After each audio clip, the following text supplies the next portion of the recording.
Dan pas noleh bro, di depan kepalanya si Tomo itu ada kepala kuntilanak juga. Yang tadi itu ketutupan sama kepalanya Tomo. Terus ketika si Tomo noleh ke Bayu, si Tomo cuma bilang, iya. Terus si Bayu turun kan.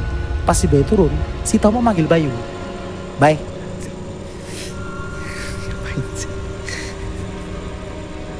Bay. Begonya lagi. Bayu noleh. Balik ya. Noleh, tapi belum turun banget kok. Oke. Ini namanya asih, dia bilang gitu.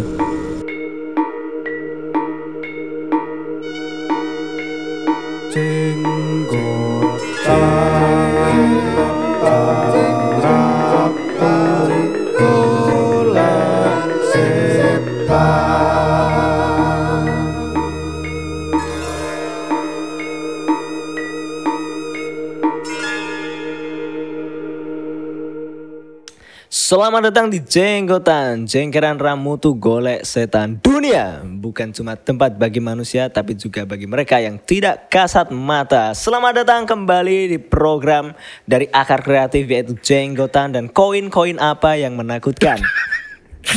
Kenapa?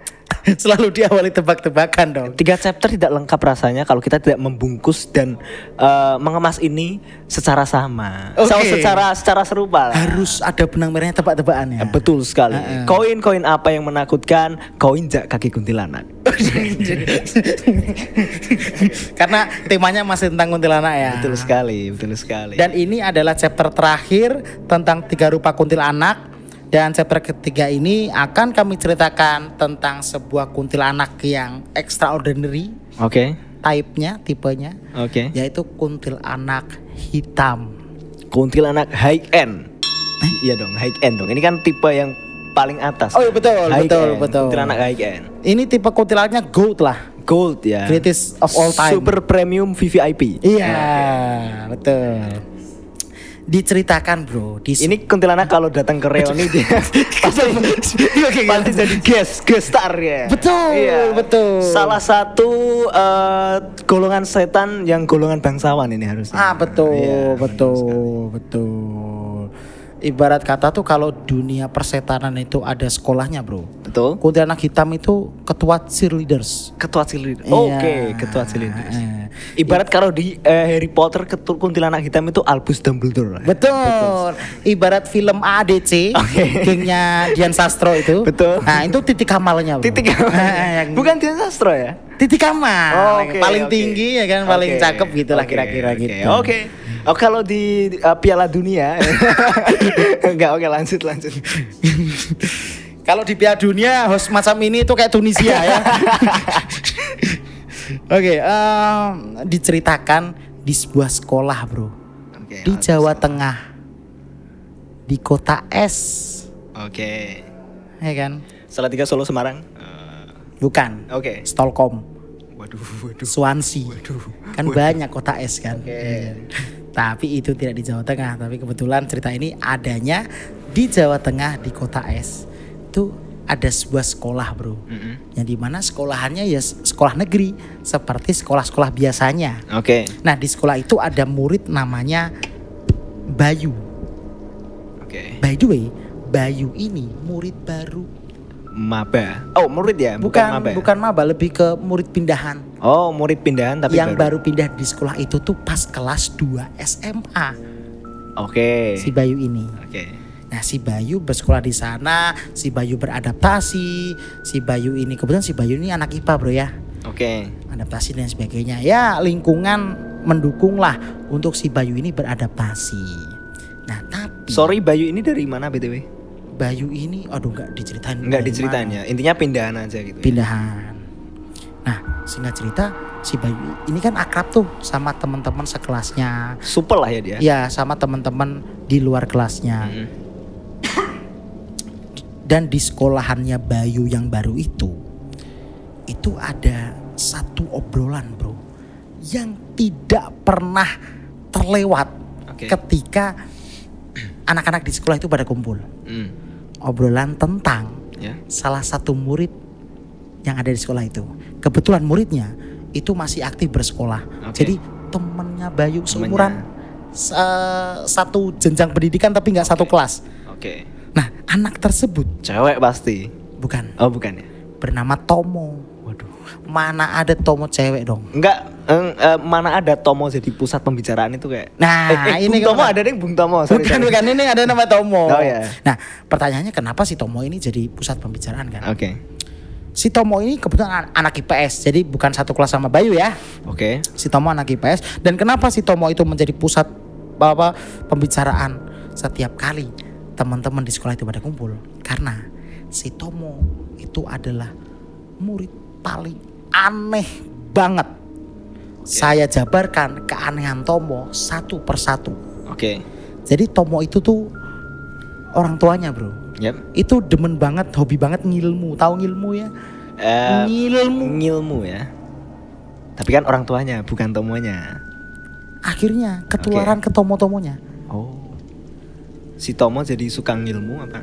Nah, jadi begini. Oke. Orang tuanya kan demen banget ngilmu. Jadi buat teman-teman yang nggak tahu, ngilmu itu pokoknya tuh istilah yang digunakan untuk ya dukun. Dukun. Orang-orang yang bersinggungan langsung dengan Ya. dunia gaib. Penyamun. Ya, kok Oh, penyamun? enggak. Bukan. Pesugihan, santet dan sebagainya. Ya, singkat cerita, bapaknya si Tomo ini dukun begitulah. Nah, si Tomo ini itu orangnya aneh banget. Oke. Keanehan yang pertama adalah Tomo itu kalau di sekolah demen banget ngomong sendiri. Oke. Kayak di sampingnya itu ada orang, padahal di sampingnya tuh nggak ada siapa-siapa. Berarti si Tomo ini kalau dalam kelas tuh nggak ada teman bangkunya lah ya. Dikucilkan gitu ya. Betul, Tomo dikucilkan. Keanehan yang pertama itu. Keanehan yang kedua, Tomo itu suka begini loh. Ketika ada teman-teman yang ngumpul, misal di kantin nih, Yep. terus Tomo masuk ke kantin, Hmm. terus beli makanan, ya kan? Beli makanan. Terus misalnya si Tomo beli soto gitu ya, soto. Terus sotonya dihidangkan di depannya Tomo. Tomo tuh nggak makan soto itu bro. Begitu dihidangkan, Tomo langsung cabut ninggalin. Aneh banget sih. Aneh banget. Tapi bayar kayak. Oh bayar, Oh, bayar ya, tetap bayar, bayar bro. ya, oke. Bayar. Nah kebetulan Tomo itu bayarnya tuh sebelum soto itu dihidangkan bro. Oke. Jadi begitu soto itu dihidangkan, terus Tomo duduk bentar di situ. Terus habis itu Tomo cabut tanpa menyeruput sotonya sedikit pun. Oke. Otomatis hal tersebut membuat ibu kantin bingung dong. Oke. Ini kenapa nih? Terus akhirnya Tomo kan nggak balik-balik. Bener. Akhirnya soto itu tuh kayak dikasihkan ke temannya yang lagi nongkrong. Sotonya Tomo wis makanlah itu. Atau kalau nggak ada yang mau makan sotonya Tomo ya ibu kantinnya ngebuang sotonya Oke. Tomo. Dan begitu Tomo tahu kalau sotonya dibuang, Tomo tuh marah-marah ke Oke. ibu kantin. Ya masalahnya kan Tomo udah bayar ya wajar marah. wajar Walaupun sih. nggak wajar ketika Tomo tidak menyeruput sotonya sedikit pun padahal udah pesan. Ke toilet juga enggak ya? Ke toilet bentar. Enggak, lama. Emang. Oke. Nggak balik gitu. Itu keanehan yang kedua. Keanehan yang ketiga, ketika misalnya teman-teman yang ngumpulnya di kantin, tiba-tiba tuh nggak ada angin, nggak ada hujan, Tomo itu datang, datang duduk aja, nggak nyapa teman-temannya. Terus tiba-tiba si Tomo bilang ke salah satu temannya, minggir, teman gua mau duduk. Oke. Padahal tidak ada siapa-siapa di situ. Terus itu keanehan ketiga. Keanehan keempat, Tomo ya kan. Tomo tuh suka ngomong gak ada angin gak ada hujan tuh ngomong gini ke teman-teman yang lagi ngumpul. Tahu nggak? Di sebelah UKS tuh. Itu ya ada penunggunya lah. Oke. Ada sosok tuyul 4 biji dia bilang gitu. Ya teman-temannya bingung dong tiba-tiba Tomo bilang gitu dong. Iya. Lagi pula si Tomo itu selain orangnya aneh seperti itu ya, Tomo itu diajak ngobrol itu nggak asik, Nggak pernah nyambung lah ya. nggak pernah nyambung. Diajak ngobrol, teman-temannya mencoba mengakrabkan diri sama Tomo, itu Tomo tidak meresponnya dengan positif gitu loh. Autis Tomo. Autis. Nah, Tomo itu T-nya autis enggak ya? waduh bukan, Nggak bisa ya? nggak ada dong. Keanehan Tomo yang kelima, ini masih banyak nih keanehan Tomo nih. Yang kelima adalah List keanehan Tomo. Tomo itu seringkali kedapatan oleh temannya Yep. dan oleh gurunya. Sering kedapatan sendirian di pojokan sekolahan. Dia berdiri aja menghadap ke sudut tembok sekolahan. Seperti Tomo itu sedang berkomunikasi dengan bangunan itu. Kelihatannya begitu. Iya. Kok bisa? Seolah-olah tuh kayak ada orang di depan Tomo, padahal di depannya Tomo itu tembok aja. Drill omongan mbek tembok gitu. Drill omongan. Dan ketika ditegur temannya, si Tomo cuman nengok terus habis itu balik lagi ngadep tembok sambil ngobrol. Sambil nunjuk-nunjuk lagi. Jadi kayak ada seseorang di depannya Tomo padahal nggak ada siapapun. Cuma tembok doang. Gesturnya tuh emang ngobrol banget kayak dia. Betul. Nah, keanehan Tomo yang keenam adalah ini yang paling aneh dari keanehan-keanehan Tomo yang lain gitu ya. Okay. Kan biasanya kalau sekolah kan ada jam istirahat. Ya, isoma. Nah, itu beberapa kali ketika masuk kelas teman-temannya itu merasakan aroma yang tidak sedap dari Tomo pasca istirahat. Aroma nggak sedap yang Kayak gini loh, kayak Tomo itu habis mandi di selokan. Anjir. Tomo itu habis berenang di septic tank. Beneran ini beneran. Tapi badannya Tomo tuh bersih. Wajahnya Tomo tuh bersih tapi bau banget. Dan bau yang tidak sedap itu tidak hanya dirasakan oleh teman-teman kelasnya Tomo. Okay. Tapi teman-teman sekolahnya Tomo dan juga guru-guru. Okay. Ya nggak salah sih kalau emang jadi pusat pusat pembicaraan. Betul. Ya pada waktu itu mungkin temannya bilang bahwa Tomo ini nggak pernah mandi atau gimana. Mandi bro Tomo bro. Oke. Tapi kemudian ada bau yang nggak enak ngikutin Tomo gitu loh. Nah dengan keanehan-keanehan Tomo seperti itu, ya kan? Dewan guru itu tidak bisa mengambil tindakan apapun karena si Tomo itu nggak bandel bro. Dia tuh bukan tipikal siswa yang bolosan, yang sering cabut, yang narkoba enggak ya, yang yang free sex enggak juga. Enggak juga. Yang sering tawuran enggak. Ya lempeng-lempeng aja. Iya kayak siswa normal, tapi ada beberapa kelakuan anehnya dia sehingga dewan guru tuh tidak bisa untuk memberikan hukuman, gak bisa. Gak ada celahnya lah ya si Tomo. Manggil orang tuanya Tomo juga gak bisa. Yeah. Gak ada celah lah. Nah, hal tersebut membuat si Bayu itu, kan tadi ada Bayu ya. Si Bayu itu dalam tanda kutip ya, tertarik sama Tomo. Maksudnya si Bayu merasa gak adil aja gitu. Kok ada teman kita yang begitu tapi kok dikucilkan dan sebagainya. Tapi sekalipun Bayu tidak pernah untuk mendekati Tomo secara langsung. Karena memang kan gak ada urgensi kan. Tapi ya si Bayu ini si Tomo ini menjadi point of interest tersendiri lah untuk Bayu. Cerita ini diawali 1 tahun kemudian ketika si Bayu dan Tomo ini kelas 3 SMA. Sekolahnya mengadakan study tour ke Bali waktu itu. Nah, kan biasanya kalau study tour tempat duduknya kan selalu ditentukan tuh daftar namanya. Ini sama ini satu kursi, ini sama ini satu kursi, kan begitu. Nah, si Bayu ini kebetulan sama teman sekelasnya. Nah, bagaimana dengan orang yang ada di sebelah Tomo, kan jadi pertanyaan kan. Sebetulnya orang yang harusnya di sebelah Tomo itu keberatan. Pastinya. Ya. Akhirnya si Bayu itu legowo, ya udah tukeran sama aku aja. Aku tak sebelahan sama Tomo, it's okay. Singkat cerita kan sebelahan sama Tomo tuh si Bayu tuh, ya kan? Sebelahan. Ya si Bayu mencoba mendekatkan diri tapi direspon datar-datar saja sama Tomo dan sebagainya. Akhirnya nyampe Bali kan. Bayu satu kamar sama Tomo. Di hotel. Ya. Kisah mistisnya itu terjadi pada saat mereka berdua di kamar hotel. Jadi setelah study tour kan, dan biasanya kan kalau istirahat kan ke hotel. Nah mereka berdua kan tidur tuh, ya kan. Kebetulan kamarnya si Tomo sama si Bayu itu tidak single bed ya. Oke. Tapi single bed tapi ada 2 gitu Iya. loh. Tidak single yang satu banget di kamar. Bukan king size ya. Bukan king size, King bukan. size kan jadi satu. Iya, kalau king size kan Anda tidur di samping Raja Salman, kayak gitu. Wah, ada Raja Salman. Ya, jadi single bed tapi yang ada 2 gitu loh bro, Oke. di satu kamar. Nah, di tengah malam ketika Bayu tidur, tiba-tiba Bayu tuh kayak mendengar. Jadi Bayu tidurnya telentang ya, Oke. kayak mendengar suara tok tok tok tok tok tok tok tok tok tok tok dari plafon. Tikus. Lantas Bayu ini Oke. membuka matanya, langsung menghadap plafon loh. Kebetulan kamarnya kan lampunya mati. Si Bayu tuh melihat bro, ada siluet orang lagi merangkak di plafon. Tapi kayak Spiderman gitu loh. Shit. Oke. Dek, dek, dek, dek, dek. Jalan cepet gitu ya.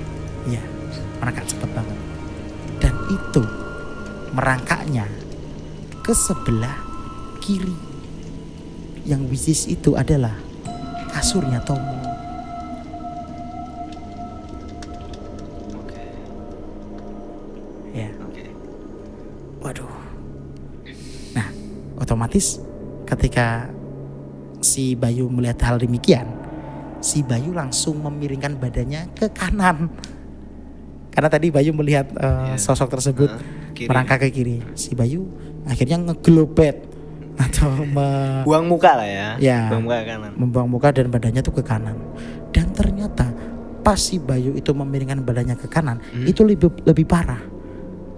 Karena begitu Bayu nengok ke kanan, itu sudah ada pocong 4 biji bro. Di depan lemari. Dan pocong 4 biji itu, ya kan ada pada depan tuh. Ya. Si Bayu sama pocong 4 biji itu. Eye contact ya. Nah, tidak eye contact, Oh. tapi pocong 4 biji itu melihat ke arah belakangnya si Bayu, yang which is melihat ke arah Tomo. Lah makin takut dong. Anda lihat ke atas melihat siluet orang merangkak, Anda ke kanan melihat pocong. Otomatis opsi terakhir untuk kenyamanan istirahat si Bayu noleh ke kiri, ke arah Tomo dong. Oke. Nah pas ke kiri, Tomo itu lagi duduk bersila di kasurnya. Anjir. Tiba-tiba aja ya. Iya. Terus si Tomo ini noleh ke arah Bayu, terus bilang dengan santai banget, udah tidur aja, gak apa-apa.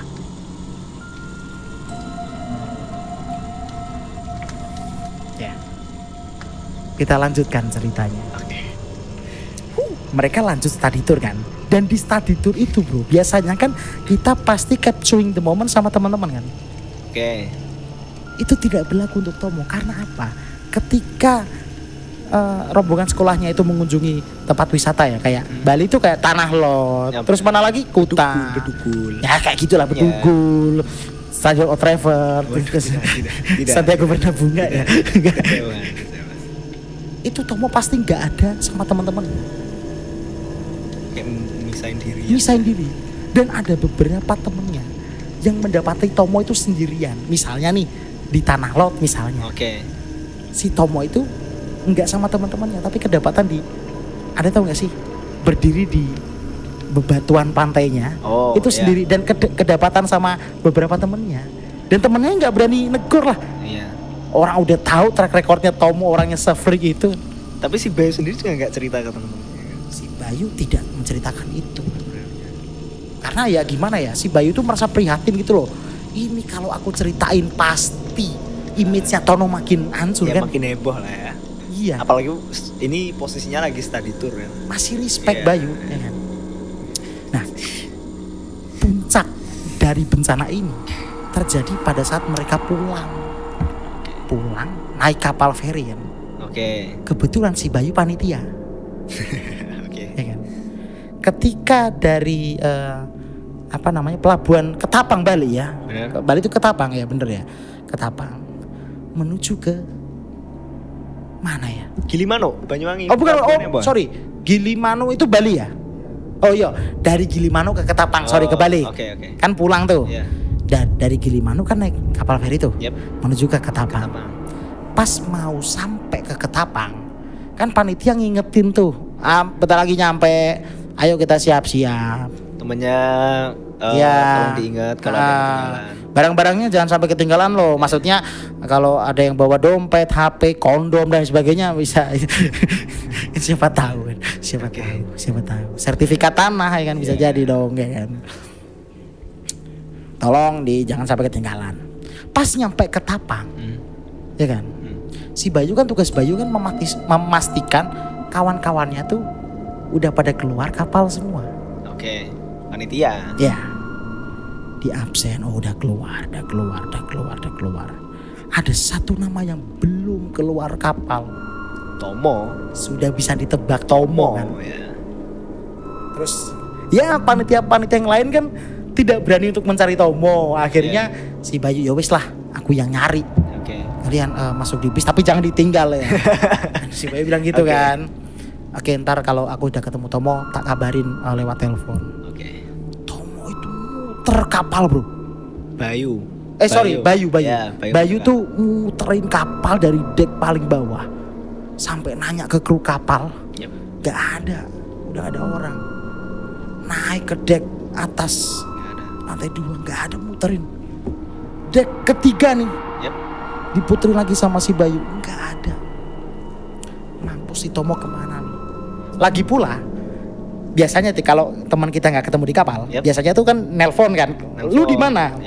Tapi masalahnya sepanjang hidup Tomo tuh nggak pernah kedapatan bawa ponsel bro. Memang autis ya. Nggak ngerti juga sih. Ya kan? Terus akhirnya tiba-tiba perasaan Bayu ini berkata, coba deh cari di dek paling atas, itu bukan dek penumpang ya. Tapi dek untuk kru kapal untuk melihat dari sudut paling atas, tahu ya teman-teman ya, ya kan. Padahal itu bukan tempat penumpang. Tapi feeling Tono mengatakan coba deh cari di sana. Feeling Bayu mengatakan. Bayu. Si Bayu naik ke atas. Tek. Ketika nyampe di dek paling atas, si Bayu ini beneran mendapati Tomo. Ketemu sama Tomo. Tapi kali ini posisi Tomo itu membelakangi si Bayu. Jadi si Bayu ada di tangga, ya kan? Si Tomo itu ada di dek paling atas itu, tapi membelakangi si Bayu. Paham ya? Jadi si Bayu itu menghadap ke Tomo, Tomo menghadap lautan. Ya kan? Dan gestur si Tomo itu berdiri nih, sambil mengangkat kedua tangannya dan telapak tangan Tomo itu menghadap ke atas. Begini gambarannya. Si Bayu nggak tahu nih si Tomo ngapain, karena selain juga Tomo nih orangnya aneh. Dek kapal yang paling atas itu gelap banget. Jadi cuman kelihatan siluet nih Tomo nih. Si Tomo lagi begini, cuman nggak ngerti si Tomo ngapain. Kebayang. Ditegur sama si Bayu, bro, kamu ngapain? Diem. Terus setelah teguran pertama, si Bayu langsung nyalain senter. Dia bawa senter kebetulan. Nyalain senter, nyentrong ke arah Tomo. Dan di situ si Bayu mendapati ternyata dua telapak tangan Tomo ini sedang memegang kepala kuntilanak di kanan dan kiri. Kepala kuntilanak. Ya kan? Rambutnya panjang banget, jadi kebayang ya, megang kepala kuntilanak, terus rambutnya menjuntai ke bawah tangannya Tomo, panjang banget, dengan mata yang tidak ada, jadi nggak ada matanya gitu. Kuntilanaknya tuh nggak ada matanya, dan dari lubang matanya tuh keluar darah banyak banget yang netes. Gemeter dong, si Bayu dong. Terus si Bayu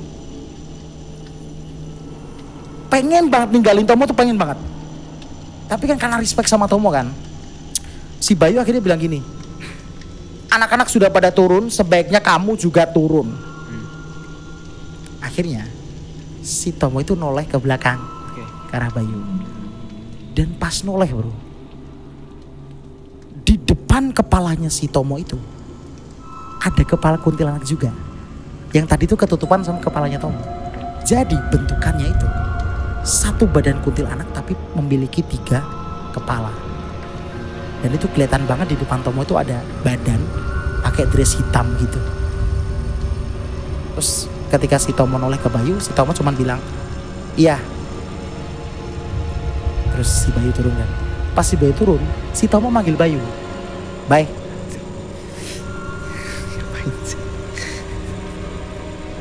Bye. Begonya lagi.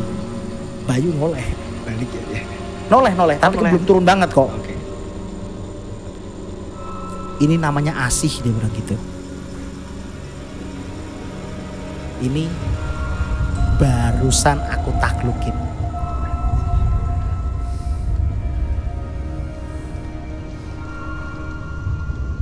Dia dari sekitaran Selat Bali itu.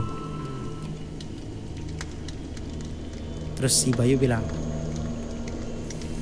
beruan turun. Terus si Bayu mau turun, pas mau turun dipanggil lagi sama si Tomo. Bye. Ini bisa jadi pelindung kamu. Terus begitu si Tomo bilang ini bisa jadi pelindung kamu, si Bayu tuh langsung turun, nggak menggubris si Tomo, lari ke bawah sambil teriak, turun sekarang, dia bilang gitu. Terus, nah beberapa tahun kemudian, mereka reuni. Sebetulnya si Tomo nggak diundang sih. Datang aja dia. Tapi si Tomo datang. Ya gimana alumni sekolah situ kan? Ya oke. Otomatis pada saat reuni, kan gini nih, si Tomo kan dikucilkan sama teman-temannya. Sampai pada saat dia lulus tuh juga dikucilkan. Makanya kan nggak diundang. Otomatis pada saat reuni, si Tomo itu ngobrolin sama si Bayu. Dan si Tomo pada waktu reuni sama Bayu, penampilan si Tomo tuh dukun banget. Tangan itu pakai gelang-gelang, terus pakai apa? Pakaian Jawa gitu, terus pakai apa? Sorban dan sebagainya. Dukun banget lah. Gondrong ya. Nggak tahu gondrong apa, nggak diceritain kan. Dan ngobrol lah sama si Bayu, dan ternyata si Tomo itu juga respect sama Bayu. Karena apa? Di antara semua teman-temannya, si Bayu ini tetap respect gitu loh. Walaupun Tomo ini orangnya aneh dan sebagainya. Dan ingat kan, Tomo kan sekarang pakainya dukun banget kan. Si Tomo tuh juga pakai kalung bro, kalung yang bijinya tuh gede-gede banget. Dan si Bayu tuh ngelirik ke arah kalungnya si Tomo. Itu ada biji gede-gede ya. Dan di beberapa bijinya itu ada biji yang bentukannya tuh beda sendiri. Bijinya kan kayu-kayu coklat gitu kan. Itu ada 3 biji yang bentuknya tuh seperti bola mata. Terus Bayu ingat kejadian di kapal. Kuntilanaknya nggak punya mata. Apakah itu mata dari kuntilanak hitam tersebut? Tapi si Bayu tidak berani menyinggung itu ke Tomo. Dan itulah tadi akhir ceritanya chapter ketiga dari 3 rupa kuntilanak putih, merah, dan kuntilanak hitam.